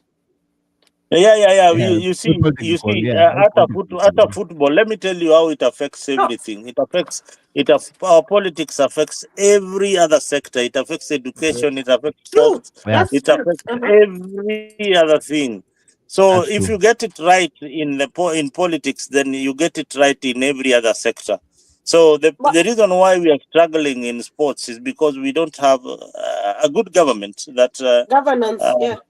Yeah, and then when you might get a good office, like the office right now, I was saying Mohammed. Mohammed is somebody who I think who will bring some changes in football in Kenya, but he needs a lot of support from government. So ukiangalia, look at how you need one of these Friday. You look at how Burkina Faso, a country that was at one time we were way above them. Today, when you look at the FIFA rankings, they are way above us. Look at Uganda, where they came from, a country that was really struggling, and we could beat them each and any other day. They are coming up very fast, and probably they are overtaking us. Look at Sudan. Southern Sudan. Sudan or South Sudan? Oh, okay. Southern Sudan. Southern Sudan is a team that they don't even have beaches in that country that they can play in. Sometimes they used to train in Nairobi, but today if they go to with Harambee Star head on in Juba, Harambee Stars will struggle with a team like that one. So Somali, as team like Somali, Harambee Stars used to beat Somali 14-0, 11 during my time, 12 goals. But today you find that this team is struggling to beat small teams like those ones. Djibouti can beat Harambee Stars at home. What nonsense is that? So we really need to think on how we are going to develop our football and look at the talent where it is. Football should be taken to schools. The way you know is ball game, right? Yeah, and academies, and then it motivates in trickle down to clubs and then to the national team. So ni kitu moja. Society, parents, nani needs to take a lot of interest in. Yeah. Mzalendo is joining any sports? Have I joined any sports? See, of course, I'm soccer. Not definitely you. Joy. Joy, yuko soccer sahi. Yeah, manze, imebidi yani yaingie ball. Sasa unajua yeye kwanza, sasa yeye tutapa game za PS hiyo tutapa mbaya bana. Hey, Joy kila check mtu umse ata So yeah, I'm trained as a defender and a goalie. She'll be a good defender. Yeah, she'll be a very good defender. Akona instinct. So she didn't love it in the first place. Hakuwa anapenda ball kabisa, but when we started going to the pitch, I told nikamwonyesha hii kitu ni simple. Then bought the game PlayStation. Akaona kumbe anaweza piga watu kwa hii game. So hizo skills anaona kwa game anajaribu kuzi-implement kwa pitch. Into the pitch. Anajaribu kutranslate. So kuna ball zingine zinauzwa on the net zinaitwa dribble up. I don't know whether you've seen them. Yes, dribble up. You've seen dribble up. Dribble up helps kids in their skills a lot. So yeah, we'll see. I'm giving them at least 1 year. Ndawaonyesha yani pale wametoka na pale wamefika. Okay. All right, guys. Thank you very much for being in the show. Thanks, Alex. Kutuokolea show. Yeah. Thank you. Guys. Thank you, Alex. Kutuokolea show, and we hope the consistency part and everything. Like sai hapa tumekubaliana we're gonna have a show on Wednesday. Wednesday ifike. Last time shida ilikuwa ni Boni. Hata leo kidogo shida ilikuwa ikuwe Boni. Yeah, I was there. I was one of the first people. No, Alex, wewe unaweza anza show bana. Ni nini unategemea Boni? What's wrong with you? I wanted to be a panelist. Nilikuwa nataka leo ku-attack Cortez to the fullest. No, you just say so. But what is stopping you though? You can do that. You just say it's The open host mic is now. impartial. You support The your own host is team. impartial. Unaona hata leo sijavaa jazi ya Chelsea. So Ni Wednesday you want to ni maibu uko nayo. Maibu ndio uko nayo. Aibu tunapiga hadi champions bwana. Okay, so wait, Alex, do you mean that Wednesday Boniek experience the same problem Akonayo say you're not gonna step up and host I'm this? going to step up, but I want him to host so that I be the panelist. Nimekwambia leo, You I told you in can't the group quotas. Leo ilikuwa to destroy on this show. But then he comes for me even when he's doing the panel. So pure you can. No, nothing is stopping you though. Achana na body ya kwangi serious. But Boni ya kwangi serious. To destroy Curtis amesema naenda ku fast and pray for his team, for her team. For my defense, the two guys. For my defense. Omba bila kukoma, usikule siku 3. Ndakula kwani hata wanijui hata wajui mimi nakula kwa sababu kichapo inakuja Wednesday itakuwa mbaya sana. They're not my grandkids.